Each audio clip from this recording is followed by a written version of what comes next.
Hola, nos encanta que nos acompañen el día de hoy en el streaming GovTech en Femenino. Soy Juanita Escobar, gestora de innovación de Medellín, Laboratorio de Innovación Pública, y eso es Inception, un espacio para conversar sobre innovación en la gestión pública. El día de hoy tendremos a dos maravillosas mujeres que están cambiando la manera en que los gobiernos y los ciudadanos se están relacionando con tecnología en Iberoamérica. Les recordamos que nos pueden escribir en el chat de este streaming contándonos desde dónde se conectan y qué expectativa tienen sobre nuestro primer episodio de Inception. Igualmente nos pueden compartir las preguntas para nuestras invitadas.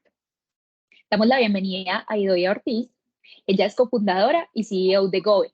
Es experta en GovTech y asesora de gobiernos en la generación de ecosistemas y políticas públicas en esta materia. Anteriormente fue directora y fundadora del Public Tech Lab de IE University y asesora principal del secretario del Banco Interamericano de Desarrollo.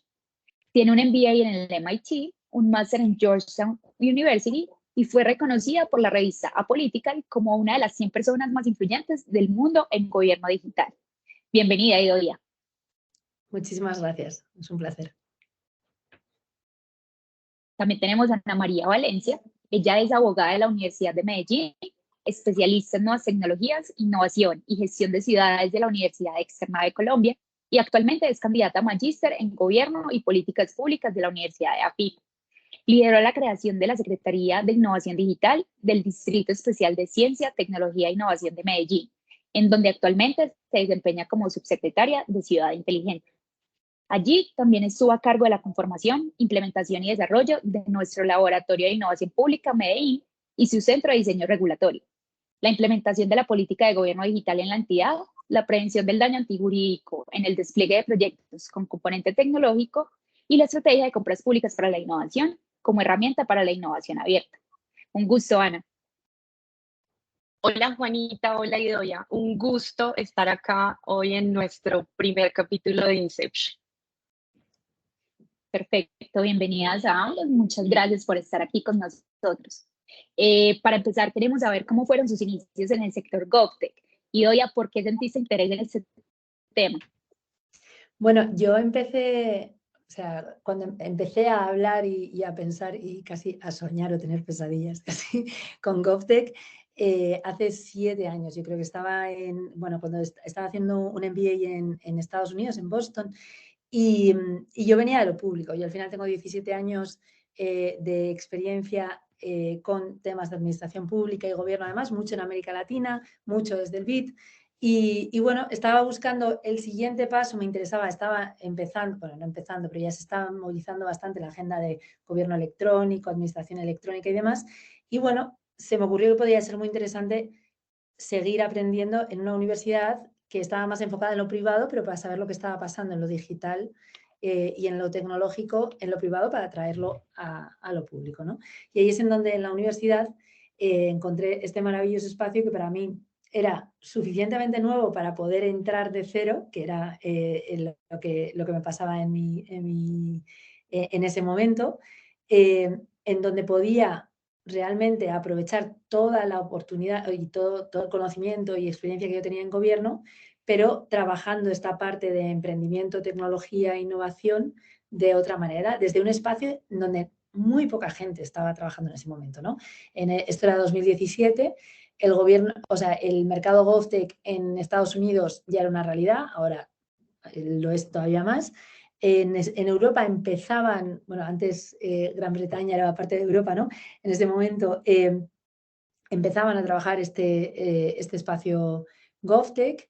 No había nada en España, yo me quería volver a España y dije, bueno, pues esto es una oportunidad en donde puedo tener una agenda muy innovadora, que puedo, como digo, aprovechar todo lo que sé en esto y acercarlo a lo que es lo público. Y desde entonces estoy en esas. Llevo ya creo que 5 o 6 años en España y básicamente empecé a incubar toda esta idea en una universidad que es maravillosa, que es el Instituto de Empresa, IE University. Nos dieron la oportunidad a un pequeño equipo y a mí de validar mucho las metodologías, ver lo que estaba funcionando o no, cuando el mercado, digamos, este espacio era absolutamente inexistente. Y luego vimos que había una oportunidad ya real que esto funcionaba, hicimos un spin-off, creamos con mi socia Inma lo que se llama Gove Studio, que es un estudio de transformación digital en donde hacemos los ecosistemas GovTech, ¿no? Trabajamos a día de hoy con muchas instituciones a nivel europeo y en América Latina. Y nada, estamos en este espacio aprendiendo todavía porque esto es una agenda interesante, pero muy nueva todavía, ¿no? Y entonces es lo fascinante también del espacio. Y eso es un poco el resumen. Perfecto, Idoia. Vemos como esta importancia de la academia también en tu proceso en el sector GovTech. Ana, ¿a ti qué te llamó la atención de este tema para participar en él? Bueno, yo he logrado identificar 3 momentos que marcaron mi vida y que creo que fueron esas disyuntivas y por lo cual yo tomé el camino que me tiene hoy acá. El primero es que desde que estaba en el colegio empecé a tener mucho contacto con temas tecnológicos e incluso hice un curso de programación y me gustó muchísimo. Sin embargo, yo seguía firme en mi propósito de ser abogada. Entonces, me gustaba la tecnología, pero era más un tema de hobby, pero convencida que lo que quería salir a hacer al mundo era ser una abogada penalista. Entonces, bueno, ese fue mi primer contacto. Lo segundo fue un momento en el que yo estaba feliz porque me había llegado mi tarjeta profesional. Entonces, mi mamá también es abogada y le dije, mamá, ya me llegó la tarjeta profesional. Es la 255.551. Y mi mamá, la respuesta que me devolvió fue, bueno, ¿y qué vas a hacer para marcar la diferencia entre esos 255.551? Esa palabra a mí esa frase, esa pregunta me resuena a mí todos los días. Y un tercer momento fue cuando empecé a trabajar en el sector público. Inicialmente empecé con temas de contratación tradicional y empecé a descubrir que efectivamente habían y se podían generar muchas transformaciones a partir de los temas tecnológicos y que trabajando en el sector público, las grandes decisiones de ciudad se toman en pequeñas mesas. Entonces, eso me generó un impacto, un cuestionamiento y dije, bueno, ¿cómo puedo empezar a hilar todos estos temas que me gustan? Los temas jurídicos, los temas tecnológicos y la responsabilidad también que yo veía me asistía de estar en este lado y cómo potenciábamos y cómo utilizamos todas esas ganas, toda esa jovialidad para poder empezar a hacer transformaciones de lo que a diario nos quejábamos como ciudadanos y ya estando aquí al interior, pues también muchas veces era objeto de suspiros y de ciertas frustraciones. Entonces, por eso llegó y también creo que por mi curiosidad, porque entonces con los equipos técnicos me sentaba, venga, ¿cómo funciona esto? ¿Qué es un data center? ¿Qué es un switch? ¿Qué es esto? ¿Cómo se hace esto? Entonces, ahí, sin querer, queriendo, como decimos, me fui involucrando en este tema, olvidando de plano el tema del derecho penal y ya dedicándome a los temas tecnológicos y ya posteriormente a los temas de innovación pública. Perfecto, Ana. Con lo que nos dices, curiosamente, las tres que estamos participando en este panel somos abogadas y ese factor diferencial del que hablas es supremamente interesante. Entonces, nos gustaría saber, para ustedes, ¿qué aportes tiene el derecho en la aplicación de tecnologías para dar solución a retos de la administración pública? Idoia, ¿cómo has visto que se lleva este proceso? Bueno, es muy interesante y además me encanta que Ana María también esté en esa línea, que sea abogada.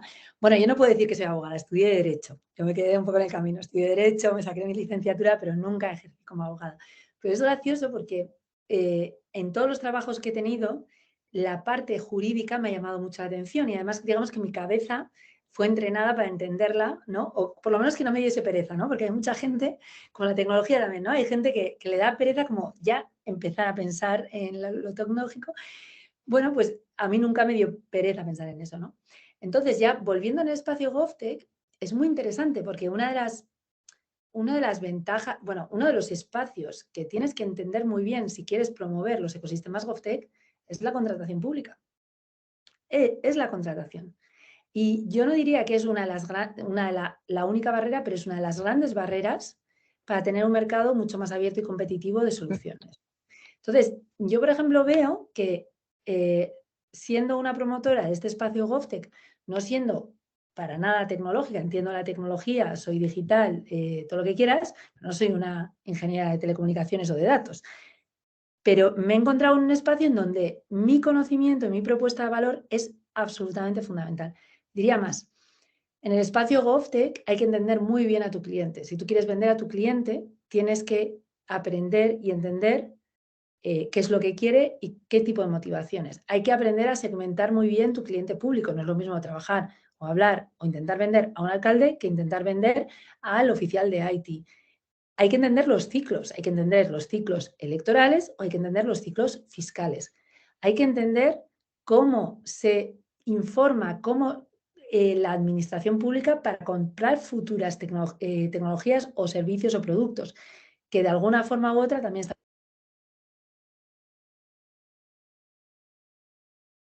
una ventaja competitiva en este espacio GovTech brutal, porque digamos que la tecnología puede ser un core, pero lo que es la lógica jurídica, legal, política, regulatoria de este espacio también.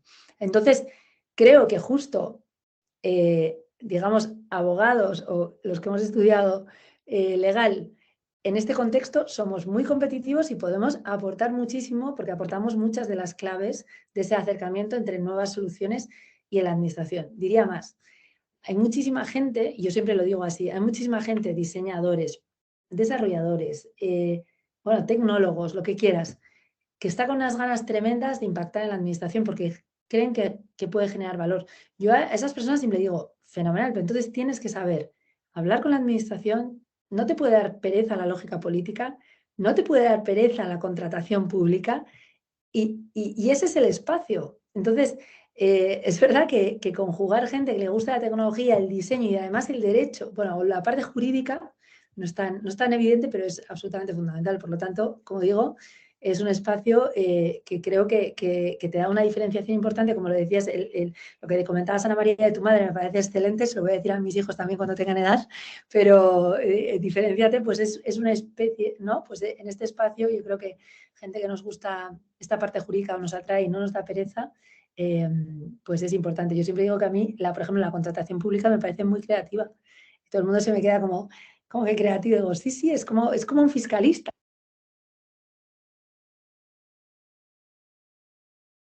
¿no? Y eso es muy creativo, muy, muy creativo. Luego te rompen toda la creatividad seguramente el controlador de turno, pero el proceso es muy interesante.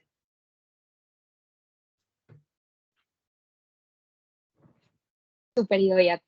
Comparto tu apreciación sobre el esquema mental que formamos los abogados. Entonces, muy interesante. Ana, para ti, ¿qué ventajas te trae en tu día a día ser abogada en el sector GovTech? Bueno, muy orientado a esa lógica jurídica, en muchos espacios destacan de mi visión el estar orientada al detalle y creo que eso definitivamente lo adquirí siendo abogada y en ese proceso de formación, porque creo que ya a estas alturas también puedo decir con mi Idoia que estudié derecho, pero no soy abogada. Entonces, esa orientación al detalle es fundamental. La orientación a hacer un análisis de riesgos también creo es algo que te brinda el derecho y que es fundamental en la implementación de proyectos tecnológicos, sobre todo en el sector gobierno, donde estamos siempre caminando en una delgada línea de lo legal, de lo ilegal, estamos jugando, por así decirlo, de muy buena manera con los derechos de los ciudadanos, con toda la normatividad del lugar en el que estemos aplicándola y también porque esto no me canso de repetirlo. Para mí la viabilidad o la factibilidad técnica es tan importante como la jurídica. Y a raíz de muchos proyectos ya en los que he tenido la oportunidad de participar, nos hemos dado cuenta que esas trabas técnicas se suelen resolver mucho más fácil que las jurídicas. Entonces, en algún momento en pandemia encontrábamos que teníamos unos desarrollos tecnológicos muy avanzados y cuando contaron con los abogados era un momento en el que, digámoslo, ya era tarde para empezar a hacer las gestiones en torno a la gestión y prevención de los efectos asociados del COVID-19.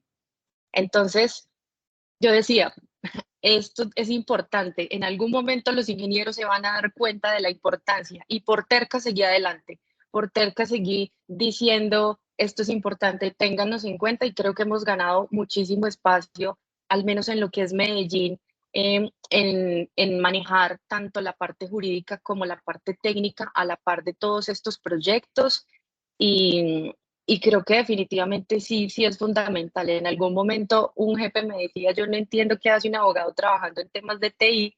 Creo que posteriormente pudimos saber qué hacía en esta lógica y creo que es fundamental para poder blindar desde todos los aspectos y darle forma a esos proyectos que nos soñamos, ese enfoque jurídico. Así es, Ana, vemos la importancia de este rol jurídico también en el sector GovTech. Mil gracias. Y Doya, cuéntanos, por favor, acerca del proceso de fundación de Gove. ¿Cuáles crees que fueron las mayores dificultades que debiste superar para lograr su consolidación? Bueno, te cuento, bueno, ojalá estemos consolidados, vamos, pero a ver, nosotros, yo lo plantearía como como decía, ¿no? Gove empezó hace un año, 2 meses, pero en realidad llevamos 4 años trabajando esta idea, estas metodologías, esta forma de trabajar desde la universidad, que realmente, y quiero aquí recalcar, ojalá hubiese más universidades que dejasen esa libertad para hacer cosas nuevas, probar y traerlas al mundo real, ¿no?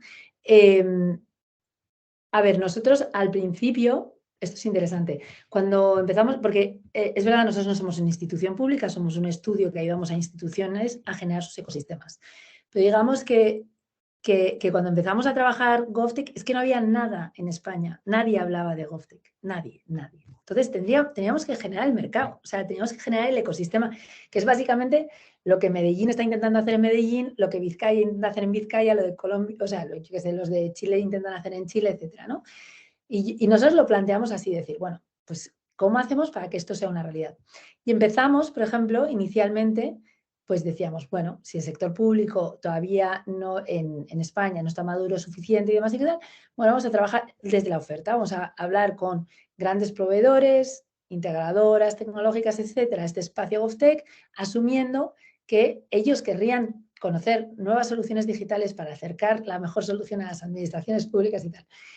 Bueno, lo intentamos varios meses, nosotros también, aunque estamos en una universidad, teníamos que dar números, o sea, nosotros nos estaba invirtiendo la universidad y necesitábamos justificar efectivamente la inversión que se estaba generando, aunque fuese en conocimiento, pero teníamos que hacerlo, ¿no? Entonces teníamos mucha presión.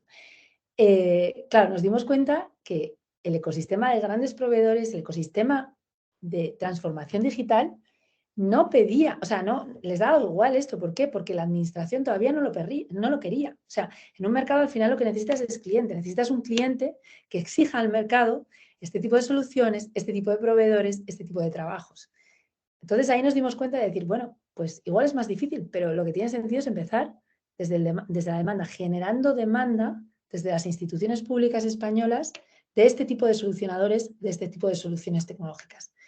Y de ahí, cuando hicimos este vuelco, empezó a hacer de repente demasiado sentido todo, ¿no? Empezamos a conocer innovadores, early adopters, vamos a decir, de GovTech en instituciones españolas que la veían clarísima. Decían, es que esto lo necesitamos, ayúdanos a articular esto, ¿no? Y a partir de eso fue mucho más rodado. ¿Y qué está pasando ahora? Que ahora las innovaciones, no te digo que esto sea mainstream todavía, pero que hay muchas instituciones y se está moviendo mucho GovTech, no solo a nivel España, también a nivel europeo, en América Latina un montón también. Bueno, ahora que hay una demanda pública por esto, el efecto en el mercado es brutal. O sea, ahora grandes empresas te vienen a decir, yo quiero trabajar en GovTech porque mi cliente quiere GovTech.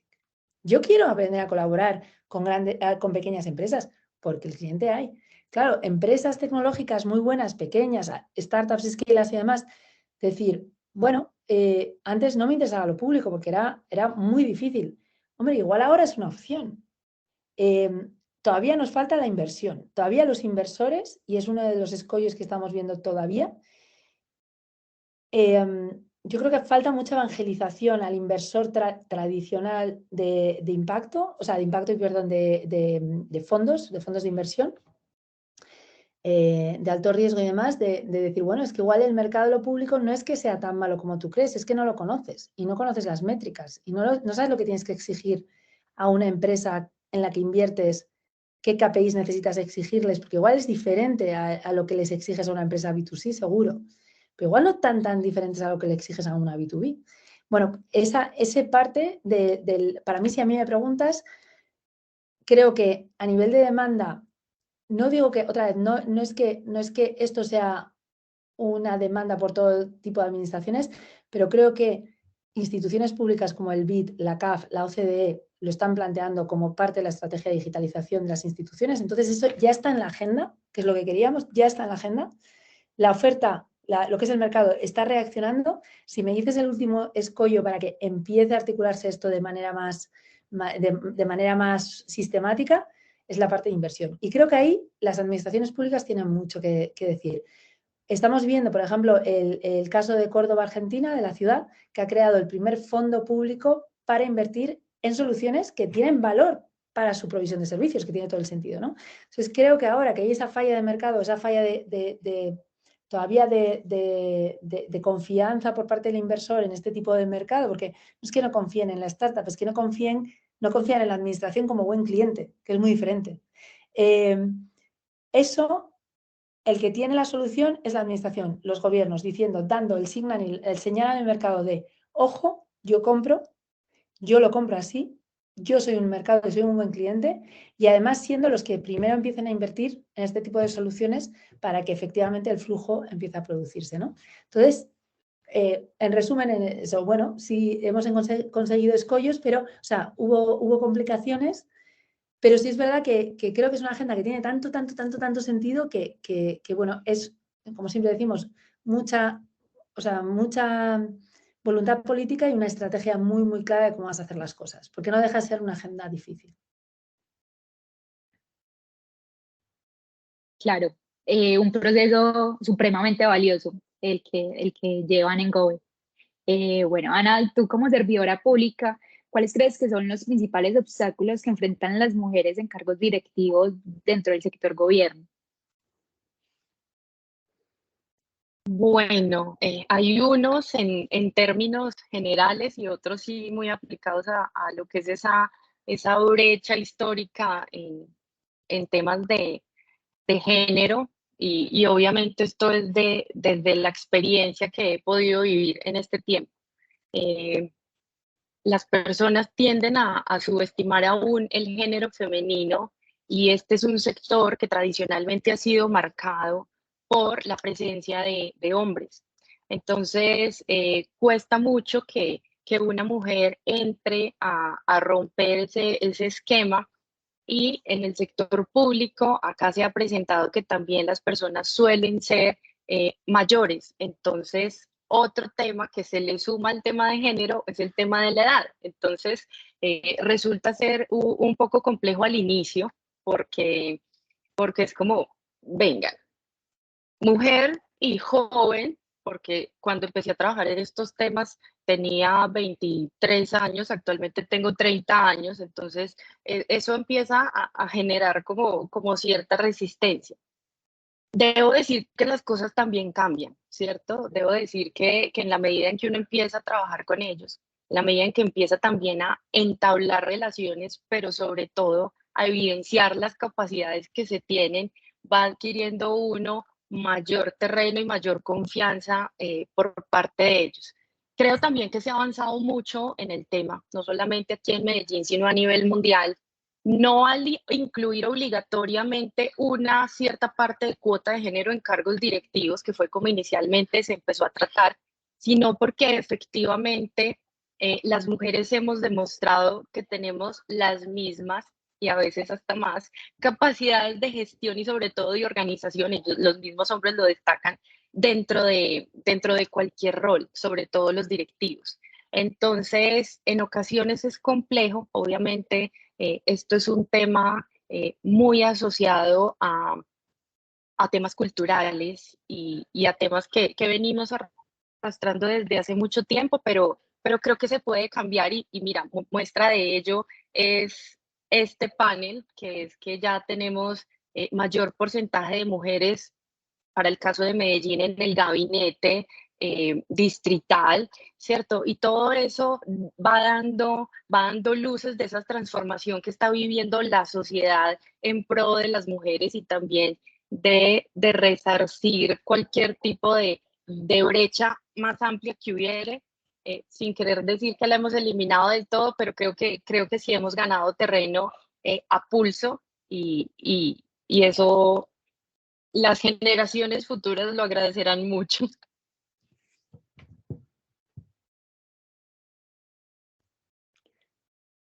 Así es, Ana, es un trabajo continuo que debemos construir entre todas y entre toda la sociedad para poder eliminar y disminuir esa brecha.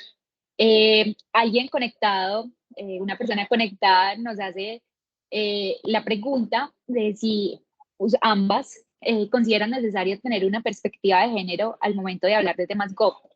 ¿Qué tan importante consideran que se hable y que se dé más espacio a las mujeres en este sector? Ana María, si me dejas contestar a mí. A ver, yo primero diría, y un poco enlazando lo que comentabas, vamos, compro todo tu argumento total y absolutamente, pero también he de decir que mi experiencia en este espacio GovTech es que hay mucha mujer en el espacio GovTech. Y bueno, yo no tengo ninguna evidencia empírica que apoye lo que voy a decir ahora, o sea, no es una cosa, es mera percepción. Pero, o sea, que hay, desde luego, en mi entorno, total. Bueno, yo iba a comentar, o sea, en el IE, cuando estábamos en la universidad, mi equipo éramos 4 y llegamos a ser 5 personas. Y éramos todas mujeres. En el equipo que estamos ahora en Gove, somos 6 personas de planta más 2 interns, en total 8, solo hay 2 hombres. Entonces, y después, a nivel, es verdad que en la parte de startups, scale-ups, sí, es verdad que hay mucho hombre, pero otra vez, con los equipos que colaboramos dentro de muchas instituciones, la líder es una mujer. Y lo voy a comentar y, bueno, no sé, y otra vez, esto es en donde no hay evidencia empírica lo que voy a decir, pero es mi observación. La gente que está empezando a hablar de GovTech no viene del departamento de IT, viene del departamento de transformación digital. Son los que vienen de estrategia, ¿vale? De estrategia digital, y tiene su sentido, porque una de las cosas muy importantes que tenemos que diferenciar aquí es que GovTech no es tecnología, es innovación tecnológica. Esto, que parece una tontería, o sea, lo dijo Lucas, y yo siempre digo, porque no viene de mí, es que es demasiado bueno, porque es verdad que Lucas Jolías es uno de los, no sé si yo, director de OSCity, una de las startups GovTech que a mí desde luego más me gusta en América Latina, y comentaba y efectivamente decía, no, es que tecnología, la administración pública compra tecnología, la que más en los países sabe comprar tecnología, lo que no sabe comprar es innovación tecnológica, ¿vale? ¿Quién está comprando innovación tecnológica? ¿Quién está promoviendo que se compre innovación tecnológica? No lo está promoviendo el equipo de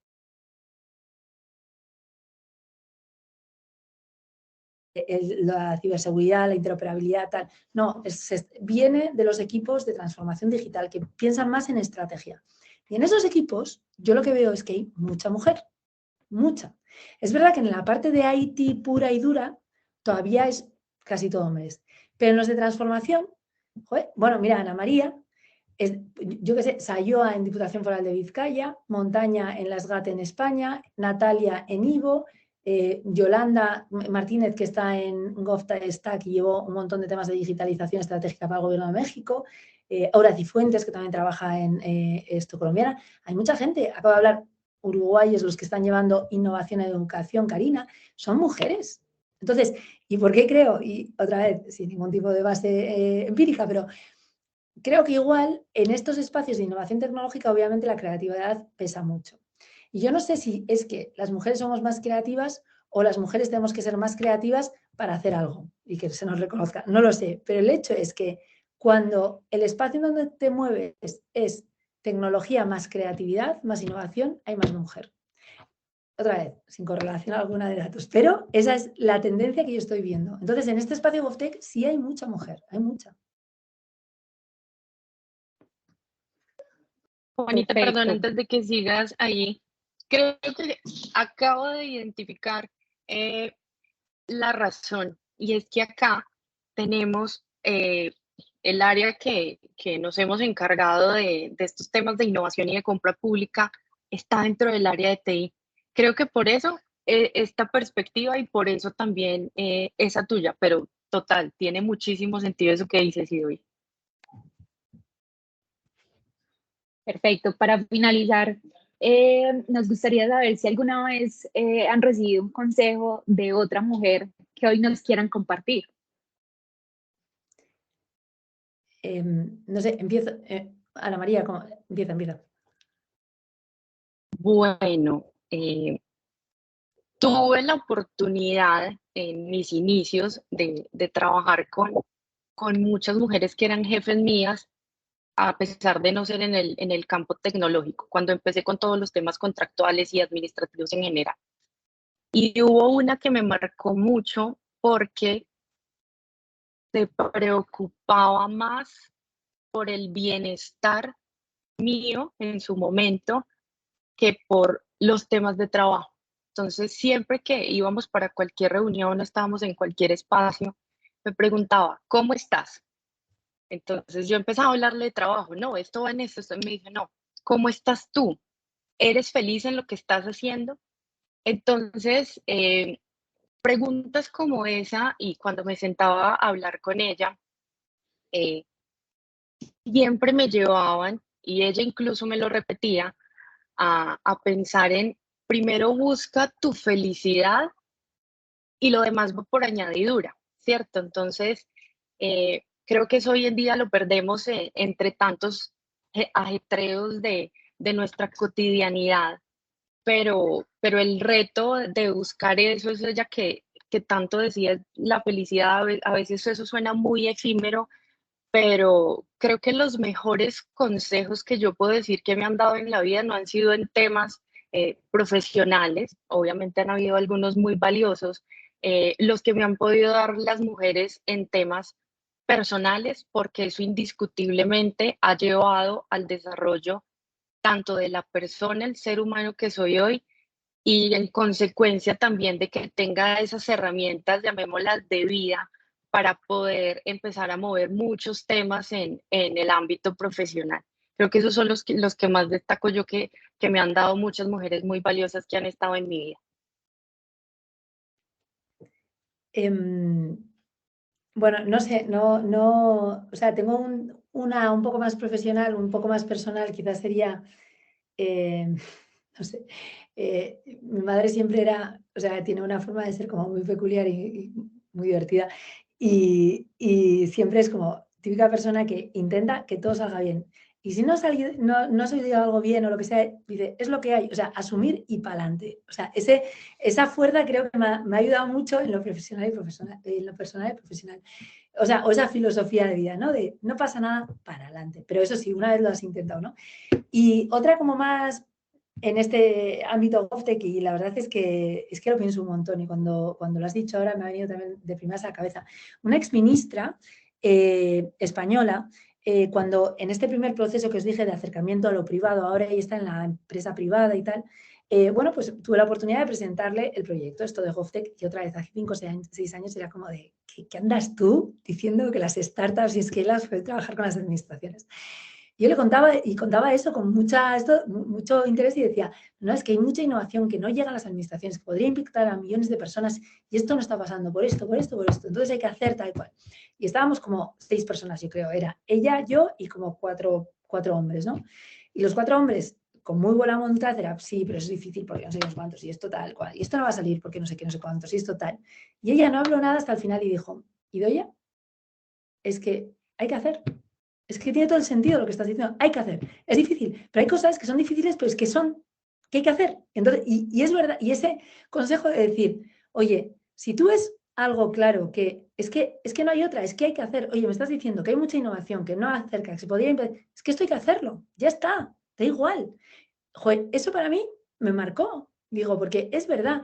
Y ahora, después, es verdad que ha sido duro, porque han sido 6 años, no sé cuántos tal, tú te das cuenta, tú te vas a la administración, hablas con clientes, hablas con posibles colaboradores de las instituciones y encaja lo que yo estoy diciendo. ¿Por qué? Porque es verdad, porque hay que hacer. Entonces, eso también, no sé, es una buena anécdota también irrelevante que fuese la mujer, igual la lógica, esa creatividad de verlo, de decir, es que ya está, da igual cuántos problemas hay que hacer. Y creo que la agenda GovTech es difícil, pero hay que hacer. Y yo me quedaría con ese detalle, ¿no? Perfecto, ambos consejos muy valiosos, tanto para lo personal como para lo profesional en este ecosistema. Agradecemos muchísimo a ambas. Son mujeres que admiramos y que esperamos que sigan construyendo y sigan abriéndonos el camino a muchas más que también nos apasiona este tema. Entonces, muchas gracias, Idoia, muchas gracias, Ana. Esperamos verlas en un próximo espacio. Ha sido un placer. Muchísimas gracias a las dos. Y a todo Medellín, por supuesto. Muchísimas gracias y para nosotros un honor poder compartir contigo un poquito de hoy. Al contrario, mil gracias. Hasta la siguiente. Listo, mil gracias a las dos, Idoia. Nos demoramos un poco más. Te Ahora no te dejamos para preocupes. que puedas. Ahora me cojo un taxi, pero ha sido un placer. Oye, ojalá Ana María, Juanita,